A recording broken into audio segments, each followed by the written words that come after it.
네, 안녕하세요, 여러분. 네, 빼는 게 좋을 것 같네요. 우리 집에서도 그렇고 우리 서로 좀 인사할까요? 우리 주님의 평안을 빕니다. 네. 이 시간 우리 하나님께서 주시는 말씀 같이 보겠습니다. 요한복음 10장 1절부터 15절.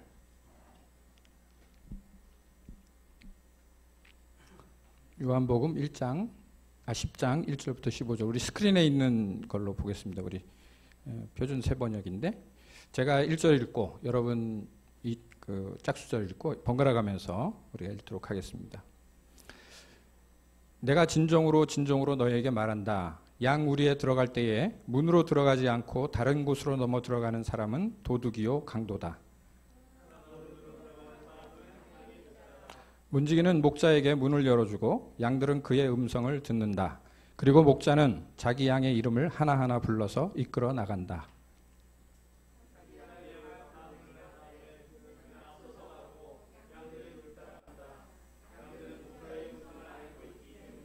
양들은 절대로 낯선 사람을 따라가지 않고 그런 사람을 보면 도리어 달아난다. 양들은 낯선 사람의 목소리를 알지 못하기 때문이다.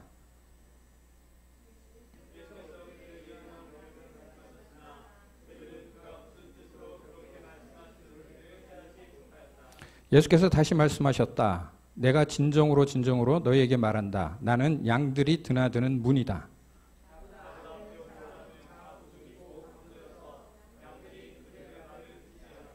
나는 문이다. 누구든지 이 문으로 들어오면 구원을 받고 들어오고 나가면서 꼴을 얻을 것이다.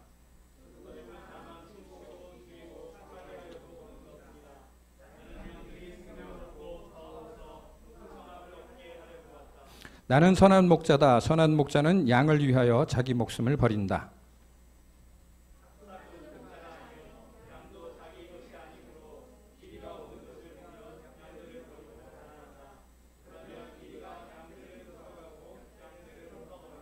그는 삭군이어서 양들을 생각하지 않기 때문이다.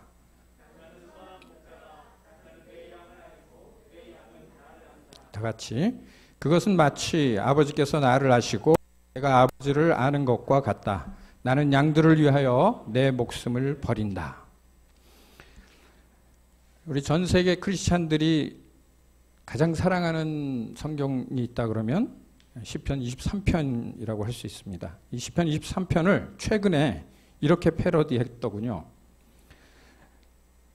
스마트폰은 나의 목자시니 내가 부족함이 없으리로다. 그가 나를 인터넷 세상으로 누이시며 쉴만한 아이콘으로 인도하시는 도다.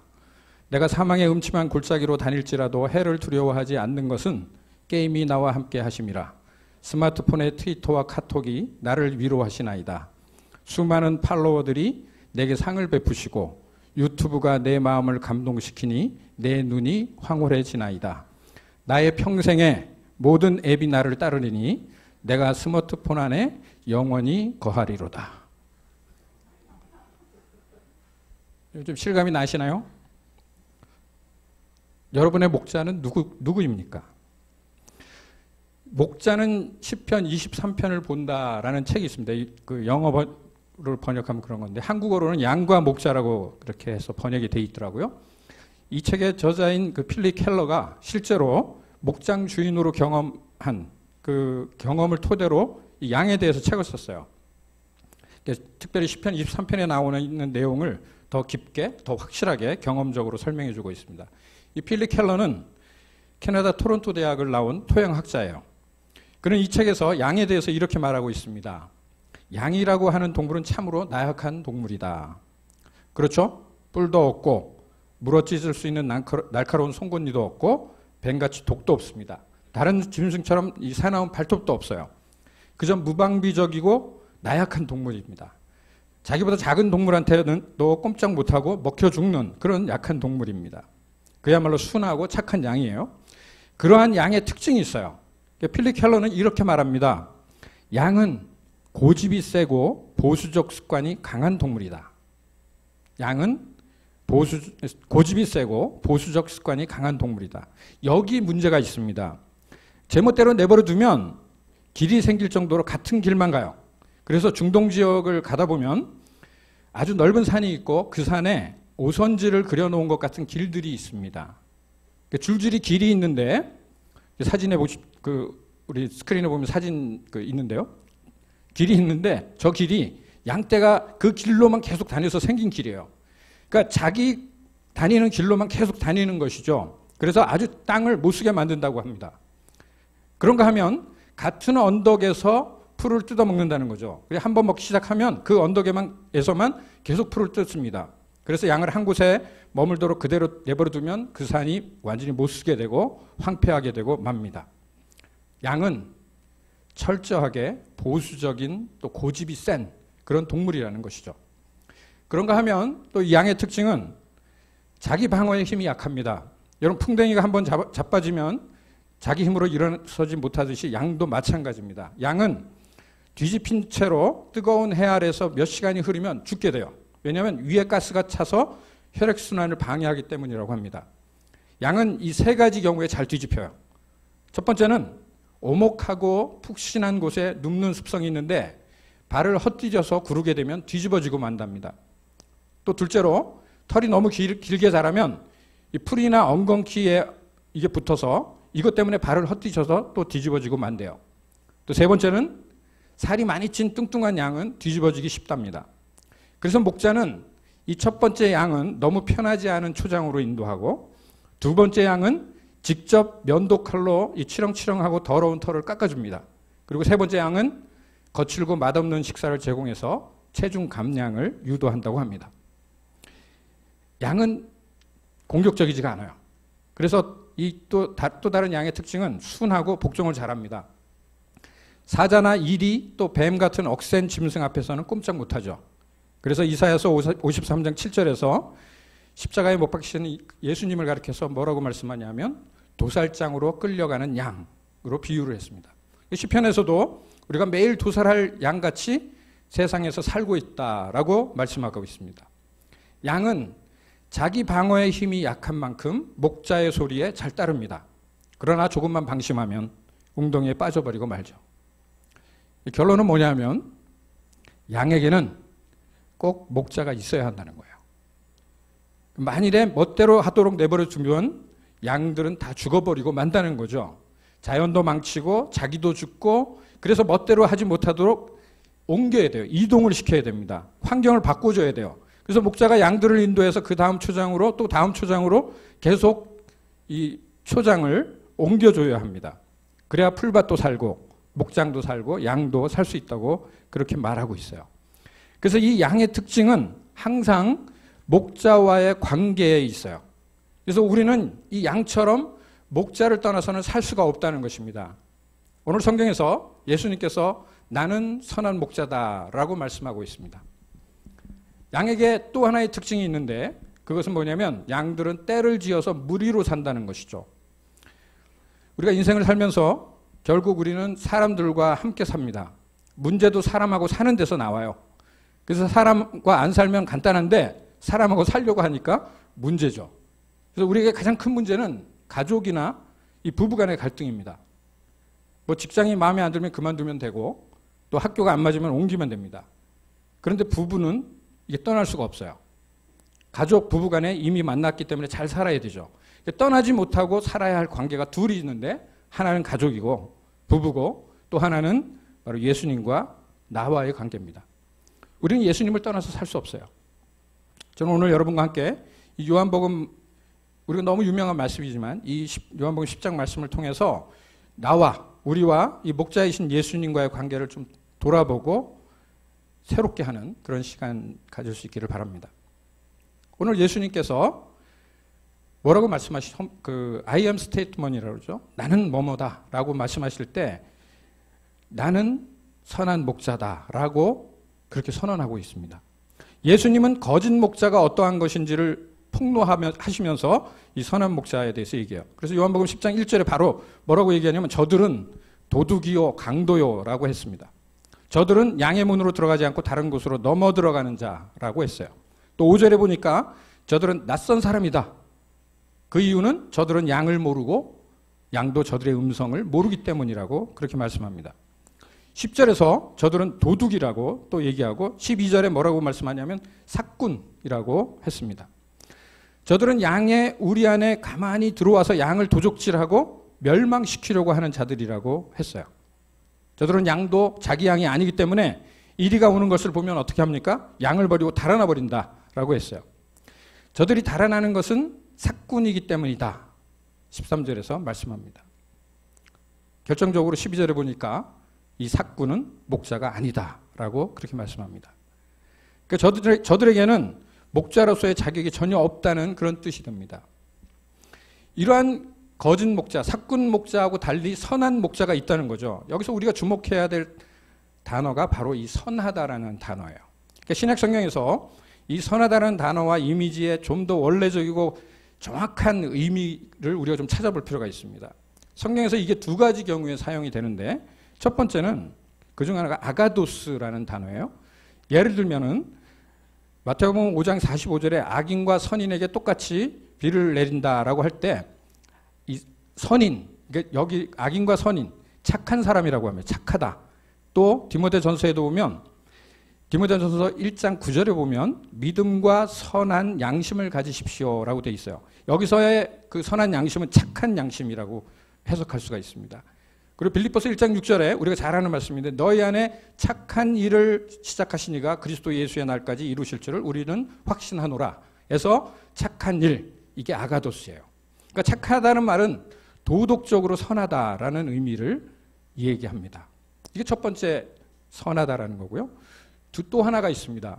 그것이 바로 칼로스예요. 칼로스. 신약 성경에 이게 100회 이상 사용되고요. 이 단어가 처음 구약에 사용됐을 때는 천지를 창조하신 후에 하나님이 자신이 만드신 세상을 보고 보시기에 좋았더라. 이게 칼로스입니다. 그러니까 이 칼로스는 어떤 거냐면 이 아가도스하고 좀 다르게 눈에 호소하면서 나타나요. 그래서 보기에 아름답고 또 생김새가 좋은 모습, 잘생겨서 멋을 나타내는 경우에 사용이 되는 것이죠. 그러니까 영어에서는 단순 그냥 굿이라고 번역이 되는데 예를 들면 로마서 12장 17절에 뭐라고 말씀하냐면 아무에게도 악을 악으로 갚지 말고 모든 사람이 보기에 선한 일을 하려고 애쓰십시오. 그러니까 여기서 선한 일은 겉으로 보이는 거죠. 그래서 칼로스라고 번역을 할 수가 있어요. 결정적으로 야고보서 2장 7절에 보면 예수님을 가리켜서 뭐라고 얘기하냐면 그 아름다운 이름이라고 얘기합니다. 그 아름다움이라고 할 때 그것이 칼로스예요. 그러니까 예수님의 매력을 보여주는 것이죠. 여러분 우리가 예수님께 예수님에게 끌리는 이유, 그 힘이 바로 예수님이 가지고 계시는 그 매력인데 그게 칼로스라는 겁니다. 그 선함 때문이라는 거죠. 오늘 본문 11절에서 이 매력이라고 하는 단어 칼로스가 아주 가장 정확하게 사용되고 있는 경우예요. 바로 예수님은 자기 자신을 뭐라고 표현하냐면 그냥 목자, A 목자가 아니고요. 그 목자, 그 선한 목자. 그래서 영어로 I am the good shepherd라고 그렇게 표현합니다. I am the good shepherd. 여기에 우리가 주목해야 돼요. 그러니까 예수님이 스스로 그렇게 선언하신 거죠. 그러니까 이 예수님의 목자 되심, 그 아름다운 매력을 칼로스라는 단어를 사용해서 표현했다는 것이죠. 이 예수님의 목자 되심이 정신적이고 내면적인 사랑이 있을 뿐만이 아니라 그것은 겉으로 드러나는 행동으로 나타나는 가시적인 모습에서 나타나고 있다는 것을 우리는 주목해야 됩니다. 안팎으로. 그러니까 예수님의 이 목자 되심은 양된 우리에게 아주 매력적으로 다가온다는 거죠. 다가왔다는 거예요. 그렇다면 오늘 그 예수님의 그 매력적인 목자 되심이 구체적으로 어떤 것일지 그 특징이 뭔지 오늘 말씀을 통해서 우리가 좀 살펴볼 필요가 있습니다. 선한 목자는 도대체 뭘까요? 그 목자 되심의 매력이 도대체 뭘까요? 첫 번째로 예수님은 우리를 아신다는 거예요. 아시는 분이라는 거죠. 오늘 14절 15절에 나는 내 양을 알고 내 양은 나를 안다. 그것은 마치 아버지께서 나를 아시고 내가 아버지를 아는 것과 같다 라고 했어요. 여기서 안다라는 단어가요 그냥 일부를 아는 게 아니에요. 이름만 알거나 그 사람의 일부를 아는 게 아니라 그 사람의 전부를 안다는 뜻입니다. 독점적으로 알고 구체적으로 알고 처음과 끝을 안다는 그런 알을 가리키는 거예요. 그것은 마치 성부 하나님께서 성자 예수님을 알고 또 성자 예수님이 성부 하나님을 아는 것 같은 거고, 남편이 아내를 알고 아내가 남편을 다 아는 것 같은 그런 알을 이야기하는 것이죠. 그리고 오늘 3절에 보니까 양의 각각의 이름도 아신대요. 음성도 알고 몇 마리인지 숫자도 압니다. 일이나 도둑이나 삭군 앞에 약한 것도 압니다. 목자를 치면 양떼들이 흩어지는 것도 알고요. 내 양 곧 자기 양을 안다고 그렇게 말씀하고 있어요. 양도 목자를 알죠. 음성을 알고 따른다고 했습니다. 바로 이것이 목자의 선함이고 또 매력이에요. 그 예수님은 자기 양을 알아요. 그것도 하나하나 개인을 안다는 거죠. 그 마음도 알고 몸도 알고 시작과 또 끝도 다 압니다. 바로 이것이 예수님께서 우리에게 우리에게 주시는 그 선함, 매력이라는 거죠. 오늘 본문에 좀 더 아름다운 말씀은 이 양의 이름을 부른다는 거예요. 양의 이름을 하나하나 이름을 부른다. 그러니까 이것은 개인적인 사랑을 말하는 것이죠. 개별적으로 안다. 얼마나 이게 아름다운 얘기인지 몰라요. 여러분, 사람들이 여러분의 이름을 불러줄 때 기분이 어떠신가요? 저한테 목사님 그러는 것보다 김경수 목사님 하는 게 더 낫죠. 하나님은 아시죠. 우리는 한 사람 한 사람을 다 모릅니다. 그러나 하나님은 여러분 하나하나를 by name, 이름을 하나하나 개인적으로 인격적으로 아신다 이 말입니다. 특별히 여러분의 특징을 아세요. 형편을 알죠. 나약함도 아시고 잘못된 습관도 아시고 말썽꾸러기인 것도 알고 하필이면 꼭 잘못된 방향으로만 생각하는 그런 우리의 인간됨도 아십니다. 내 가족들도 모르는 나의 죄도 아세요. 양이라는 것이 많다 보면 별의별 양들이 다 있지 않겠어요? 그런데 하나님은 다 알고 계신다는 거죠. 여러분, 신들러 리스트라는 영화 잘 아시죠? 이제 클래식이 된 영화입니다. 600만이나 되는 그 이스라엘 사람들이 희생당하는 그 홀로코스트 가운데서 독일 사업가 신들러라는 사람이 각종 방법을 동원해서 사람들을 살리는 이야기가 나와요. 근데 그 한 장면을 보시면 저 장면은 이 신들러가 살려낼 사람의 리스트를 작성하는 장면이에요. 자기가 이름을 기억해요. 기억해서 그 이름을 하나하나 불러주면 지금 타이핑을 하는 장면입니다. 저는 저 장면이 너무 감격적이에요. 기억력을 발휘해서 자기가 아는 사람의 이름을 거기에 적어요. 모두 1100명이 넘는 이름이 리스트가 됩니다. 그 리스트에 쓰여진 사람은 살아남는 거죠. 그러니까 죽음에서 생명으로 옮겨지는 리스트가 된 거예요. 그것이 신들러 리스트입니다. 기록된 사람은 삽니다. 그 이름을 기억을 해내면서 하나하나 이름을 적어나가고 그 명부를 가지고 사람들을 구출해내는 모습. 얼마나 감격스러운지 몰라요.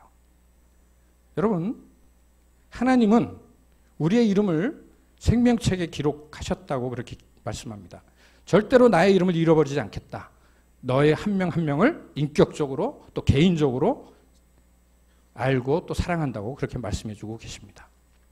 이 개별적으로 이름을 부르신다는 것은 또 어떤 의미냐면 이 목자가 우리 각 개인을 생각하고 있다는 것을 의미해요. 13절에 보면 삭구는 양들을 생각하지 않는다 그러죠. 그렇다면 목자는 어떨까요? 반대겠죠. 선한 목자는 언제나 우리를 생각하고 있다는 그런 말씀입니다. 여러분, 하나님은 우리를 아시는데 우리를 생각하시는 분이십니다. 누군가 나를 생각하고 있다는 것, 정말 즐겁고 기쁜 일이죠. 특별히 오늘 본문 말씀 중에 우리의 마음을 아주 포근하게 하고 안정감을 주는 부분이 있어요. 그것은 이렇게 다 이름을 부른 다음에 목자가 앞서간다라는 것이죠. 4절에 보면 양들은 뒤따라간다. 저는 이 대목이 너무 마음에 들어요. 양을 다 불러낸 다음에 목자가 앞서가면 양들이 뒤따라간다. 어떻게 생각하면 간단하고 너무나 당연하다고 생각이 들지만 이게 얼마나 감사한 일인지 몰라요.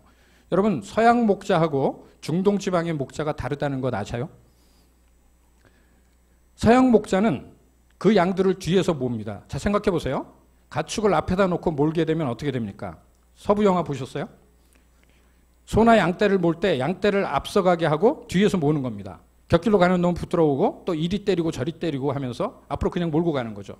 서양 목자는 이렇게 뒤에서 가축을 몰지만 이 중동 지역 목자는 양을 앞에서 인도하는 것. 그러니까 자기가 앞서가고 가축을 뒤따라오게 한다는 거죠. 한번 생각해 보십시오.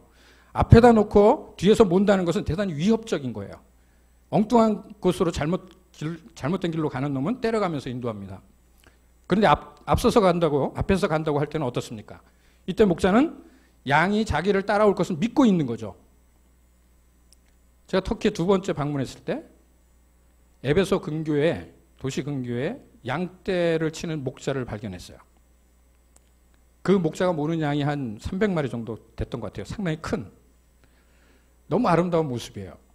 그 목자가 앞에서 땡강 종을 치면 앞서가면 양들이 줄을 서서 따라가더라고요.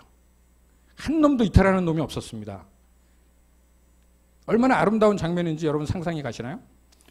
저는 그때는 그냥 지나쳤는데 이 요한복음 10장 말씀을 묵상하면서 그런 생각을 하게 됐어요. 아, 우리 주님의 가족들이, 교회 가족들이 다 그 양들 같으면 얼마나 좋을까? 여기서 오해하시면 안 돼요. 목자는 목사가 아니에요. 여러분, 우리의 목자는 예수님이죠. 그러니까 목사하고 서번트들은 어떤 존재냐면 이 양의 비유에 비추어 볼 때는 이 양머리 개가 있어요. 그걸 영어로 콜리라고 합니다. 콜리. 콜리와 같은 역할을 하는 게 이 목사하고 우리 서번트들입니다. 꼭 기억하셔야 돼요.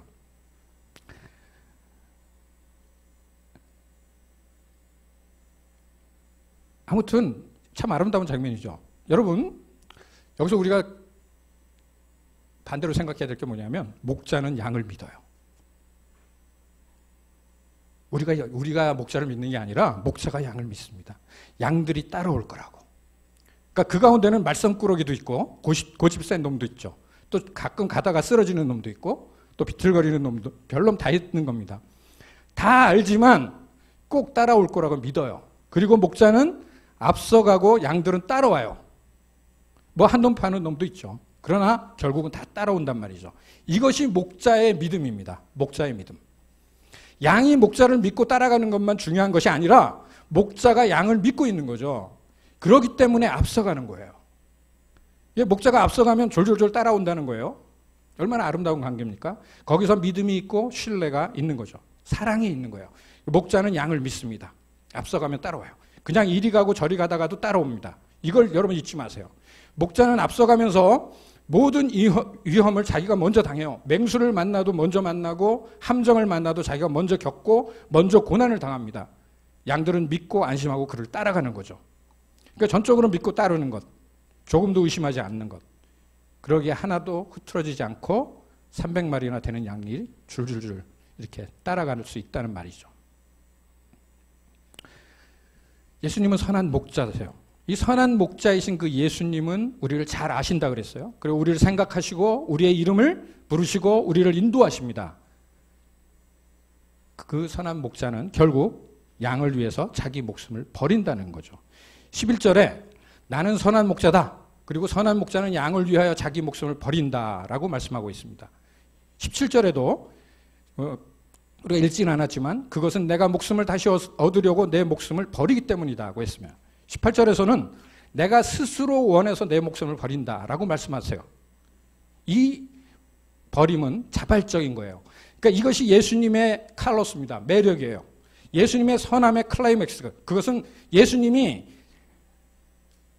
자발적으로 십자가에 목숨을 버리신 거예요. 여러분, 이 성경이 기록되던 시대에 이 목자하고 양과의 관계는 생명으로 연결된 관계예요. 그 목자와 양, 우리, 또 초장과 시내 이런 건 불가분리의 관계입니다. 우리가 이미 살펴본 대로 서로를 알기 때문에 생명으로 연결된 관계를 맺고 있는 거죠. 그래서 목자들은 양을 위해서 우리를 준비해요. 울타리. 이 당시에 목자와 양이 함께 들판에서 야영을 하면 임시로 우리를 만들었어요. 아니면 자연적인 동굴을 이용해서 동굴을 양들의 우리로 사용하기도 합니다. 어떤 경우는 돌을 가지고 벽을 싸서 양들을 보호하는 요새를 만들고 또 비바람으로부터 보호하기 위해서 지붕을 덮었어요. 이런 경우는 밖으로 나가고 들어오는 아치형의 문도 만들었어요. 바깥쪽에는 넓은 울타리를 하나 더 세우는 경우도 있었습니다. 그리고 강도나 또 도둑이나 다른 짐승들로부터 보호하기 위해서 날카로운 가시덤불을 세우고 또 덮는 경우도 있었습니다. 이런 경우 목자는 그 양들하고 생사를 같이 하는 거예요. 매일매일 이 초장을 찾아서 밖으로 나갈 때 목자는 문 곁에 서서 양의 수를 헤아려 점검하고 어두운 밤이 돼서 우리로 돌아올 때는 목자는 문 곁에 서서 양의 수를 한 마리 한 마리 확인합니다. 자, 그런데 어떤 경우에 그 수가 모자랐어요. 그럼 목자는 길을 잃은 양을 찾아다니는 일이 비일비재했다는 것이죠. 그게 바로 잃어버린 양의 비유예요. 이런 모든 것을 우리는 한마디로 뭐라고 표현하냐면 그것을 인도라고 표현합니다. 인도. 이럴 때 목자는 결코 단순하고 냉정한 직업의식만 가지고 그 양을 돌보지 않습니다. 그는 자기도 모르는 사이에 그 양들을 사랑해버리고 마는 거죠. 그래서 희생적인 사랑으로 그들을 돌보게 됩니다. 그 양들이 위험에 빠졌을 때도 자신의 위험이나 고통 따위는 아랑곳하지 않아요. 그의 생각에는 아픈 양, 잃어버린 양, 병든 양 이런 것들이 있을 뿐이죠. 이 목자들은 양들을 위해서 하루에 몇 시간만 돌본다던가 아니면 일주일에 며칠만 간다거나 하면서 파트타임으로 일하지 않습니다. 또 자기 노동의 대가를 계산하지 않아요. 목자에게 있어서 매일매일 낮과 밤이 양과 양이 사는 목장에 함께 있게 되는 거죠. 그는 양의 문이기 때문에 그 자신이 양 우리의 문에 가로 누워 있게 됩니다. 그래서 저는 나는 양의 문이다라고 예수님이 말씀하셨을 때 그게 무슨 뜻인지 잘 몰랐어요. 근데 그 터키에 갔을 때 그 목자가 발을 이렇게 딱 올려가지고 그 돌 위에 올려놓고 막고 있는 거예요. 이 양들이 나가고 들어가는 거를. 그러니까 그 문은 그 목자 자신이에요. 우리가 생각하는 이 문이 아닌 거죠.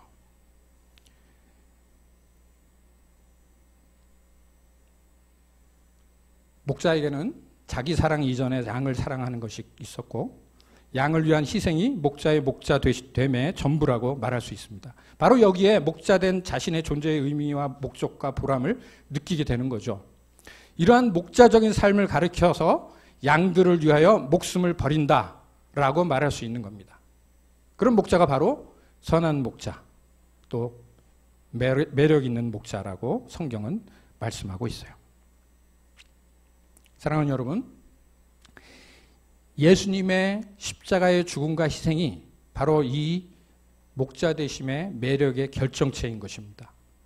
오늘 10절에 보니까 나는 양들이 생명을 얻고 라고 말씀하고 계시죠. 예수님께서 자기 목숨을 많은 사람의 대속물로 주기 위해서 십자가에서 희생제물이 되셨다는 사실을 말씀하고 있는 거예요. 그리고 예수님이 그 다음에 뭐라고 선포하십니까? 내가 양으로 생명을 주고 거기서 끝나는 게 아니라 어떻게 해요? 더 풍성하게 얻게 하려고 하겠다라고 그렇게 말씀합니다. 그러니까 목자로서 예수님은 우리에게 풍성한 삶을 약속해 주세요.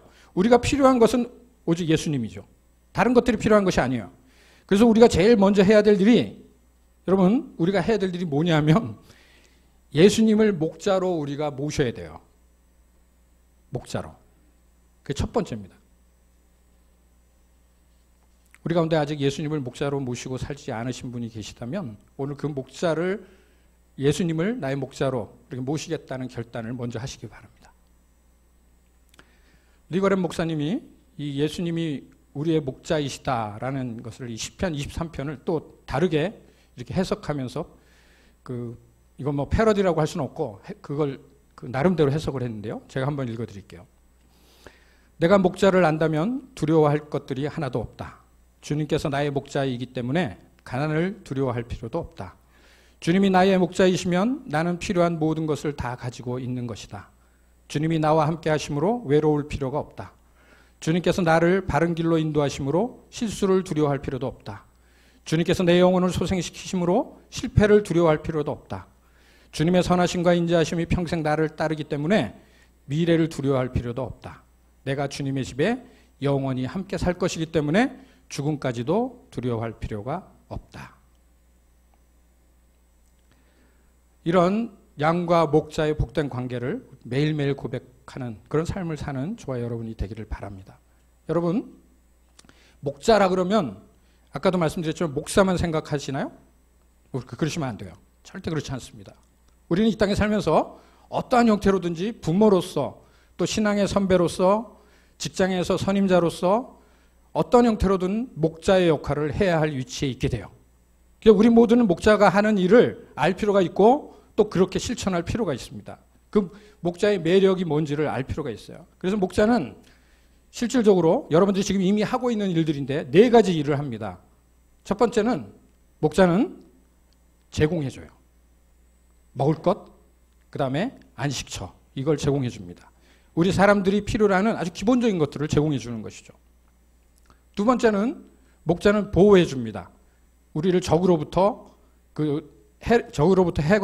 해를 받지 않도록 그렇게 방어해줍니다. 세 번째, 목자는 인도해줘요. 목자는 양들이 혼란한 상태에 처하게 되어서 어디로 가야 할지 모를 때 인도합니다. 그리고 마지막으로 목자는 고쳐줍니다. 병이 들거나 문제가 발생하면 고쳐주죠. 뭐 이미 다 알고 있는 건데 이게 얼마나 놀라운 사실이에요. 만일 우리가 하나님을 신뢰하면서 하나님께서 우리의 목자가 되시게만 하면 하나님께서 우리의 삶 가운데 우리를 위해서 이 4가지를 하신다는 거죠. 그러니까 하나님께서는 그분을 우리의 목자가 되게 하면 우리에게 필요한 것을 제공해 주시고 보호해 주시고 우리를 인도해 주시고 우리의 삶의 잘못된 문제들을 고쳐 주시겠다. 이렇게 말씀하고 있는 것입니다. 말씀을 정리하면서 여러분에게 질문합니다. 사랑하는 여러분, 여러분도 예수님처럼 그런 매력 있는 삶, 매력 있는 그리스도인으로 살아가고 싶으신가요? 이 칼로스는 하나님의 사랑의 지배를 받고 있는 사람의 삶에서만 볼 수 있고 또 느낄 수 있고 가질 수 있는 그런 성격의 것이죠. 만일 하나님의 사랑을 경험한 사람으로 이 세상에 나타나신 그 예수님에게서만이 참 선한 것, 좋은 것, 매력적인 것, 아름다운 것, 우아한 것을 볼 수 있고 느낄 수 있는 거예요. 하나님의 사랑이 예수 그리스도의 십자가의 희생을 통해서 행동으로 나타났을 때 그것이 가시적으로 보였을 때 비로소 선한 것이 무엇이고 매력적인 것이 무엇인지를 알게 되는 거죠. 부모와 자식 간에는 정말 서로의 매력에 이끌려서 행복을 만끽하게 됩니다. 부모가 자식을 사랑하고 희생하는 가운데 자식이 부모를 사랑하는 뜨거움이 그 사랑을 나타내는 거죠. 이 매력, 선함의 매력, 즉 칼로스의 정체가 무엇인가? 저는 그것이 바로 희생이라고 생각해요. 양들을 위해서 자기 목숨을 버리는 것. 그렇습니다. 희생의 정체가 바로 희생의 핵심이 바로 십자가인 거죠. 복음은 오직 하나뿐이에요. 그것은 다름이 아닌 예수님의 자기 희생, 십자가의 죽음입니다. 예수께서 말씀하셨어요. 요한복음 12장 24절. 내가 진실로 진실로 너에게 이르노니 한 알의 밀이 땅에 떨어져 죽지 아니하면 한 알 그대로 있고 죽으면 많은 열매를 맺느니라. 이 말씀이야말로 이 칼로스의 클라이맥스죠. 매력의 결정체입니다. 예수님께서 이 목자 되심의 영광은 행동하는 희생, 곧 십자가의 죽음이라고 하셨다는 겁니다. 죽고자 행동했을 때 다시 사는 그것이 매력의 본체인 것이죠. 오늘 그 예수님의 매력의 그 DNA를 소유하는 저와 여러분 모두가 되기를 바랍니다. 이 코로나가 아니어도 올 한 해 우리가 살아가는 세상은 어두운 곳 또 위험한 곳들이 도처에 도사리고 있어요. 우리의 형편을 가장 잘 아시는 그 목자 되신 예수님이 우리의 형편에 맞는 가장 적절한 곳으로 우리를 인도하실 겁니다. 우리의 선한 목자가 우리 앞에서 인도하신다는 사실을 기억하시면서 목자의 뒤를 잘 쫓아가는 저와 여러분들 되시기를 바랍니다. 같이 기도하겠습니다.